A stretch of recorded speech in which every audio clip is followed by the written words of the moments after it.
This is how you can start reading more books and be the smartest person on the table. A great book can drastically change your life and mindset while leading you to generating piles of money, living a happy life, and entertain you in a healthy way. Following this guide will leave you without questions and give you a book and a time you will read. We're starting with the first point, which is why reading is important. Many of us actually don't realize why it's important. Our parents always told us when we were little, you should read more, read this, but they don't tell us why. Imagine you're on a table with friends or family or even strangers and being the most intelligent, engaging and funny person ever. Imagine this, cultivate the feeling. You can achieve this by reading. Yes, honestly, reading is the ultimate key for self-improvement, for being more diverse is the word. Also, a quick secret about reading is that all the people who are number 1% from the top of the top read. They read a lot, they've read a lot, and if you want to become at the top, reading is part of the journey. Next, we are going to discuss how to read because it's a very important topic and many people think, oh, I know the alphabet, I learned that in school. No, that's not how you read. There's a lot of techniques, a lot of stuff you should take in mind to get the most out of the book and to be most concentrated in it. It's not a secret that our generation has fucked up attention span because of the short form content all over the internet. So having the ability to concentrate into one book for extended period of time is actually a skill you should learn. Applying these tips I'm going to tell you right now will improve your attention span.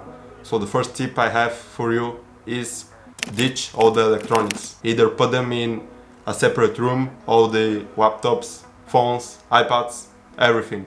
Having them invisible, do not appear in front of you, is the first step to kill all the distractions around you. The second thing is making your environment cozy. Yeah, believe me, game changer. For example, I like to tickle into my bed or sit on my favorite chair, then I grab a cup of tea and that's the paradise. Make your room cozy because then you would love reading much more. Another important topic I want to discuss with you, you don't have to finish your books. From little, our class teachers told us, finish this book, then read this one. No, it's important just to take the message from the book and you're done. If you're 100% sure you get the message, leave it. When a book gets so boring that you can't continue it, just leave it and grab the next one. Another thing is that the reading speed actually doesn't matter. Yes, doesn't depend if you read 2 times slower. That means if you are going to read a book for 5 hours, you are going to read it for 10. There's nothing bad in it. And the longer you read, the faster you start reading. It's just how the things work. It's skill, of course, reading. But if you want to learn how to read faster, I will leave some tips on the screen. And mainly they are: stop the subvocalization in your head, focus on the center of the page. It's very, very important. Many people get anxiety from not remembering what they read. They look in the mirror after reading a book and realizing they remember only 2 things from the book.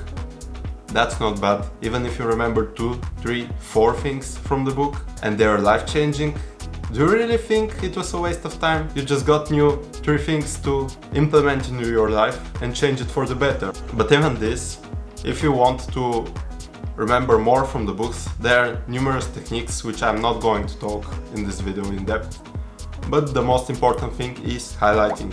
Using a pen, if you have a physical copy, you can just underline the sentences which are interesting to you. And later, what I like to do, going through every note I had in the book and reorganizing it into my notes app. This way I sort and organize the knowledge a way I am able to quickly find something if I ever need it.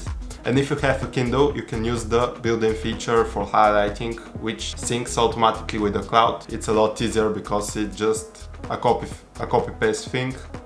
Maybe rephrasing some sentences, and that's it. What to read.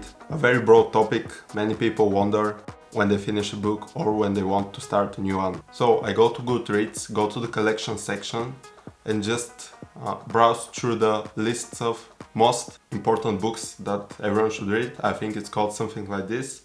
So what I recommend to you is go there, browse for 10-15 minutes. Fiction and non-fiction books are mandatory, both of them. Not only non-fiction and not only fiction. You get more broad knowledge. And I'm sure for some of you, your brains will start, oh, I don't have time to read. That's the most common excuse and the biggest lie you can tell yourself. Be honest. If you're into gaming, cut it by 30 minutes every day, replace it with reading. But the 30 minutes of reading which you sacrifice for are priceless. It expands your knowledge. It's a very, very good activity to do, and you're willing to sacrifice a half an hour. If not, you can always do them in the mornings or in the evenings. I'm sure most people don't have any tasks in this time, and at this time period we're most probably scrolling in Instagram reels or just chatting with friends, which some of this can be replaced by reading. Another tip is, if you feel bored during the day, carry a book always with you, so when you feel bored, just open the book and start reading. This way it will feel strange at first, like you're bored but not that bored.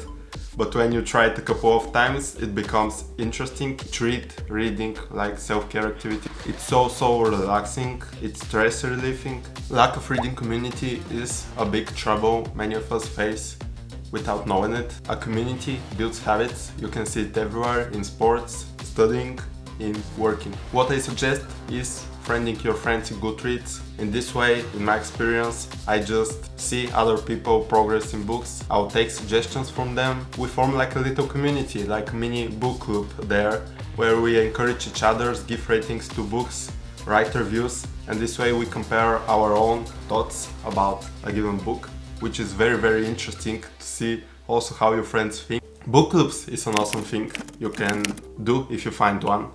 It's very hard these days, especially if you're not in high school or in university. My experience with book clubs are mainly in high school, where I enjoyed it. There weren't any grown-ups, so we make jokes constantly. Of course, we discussed reads, but also added humor into it, which made it not so nerdy, the environment. Lastly, I wanted to discuss Kindle.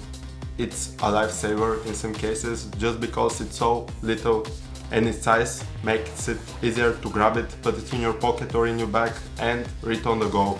Another thing I use it for is reading in the evenings, and Kindle is a smarter financial choice because it costs around 10-20 books.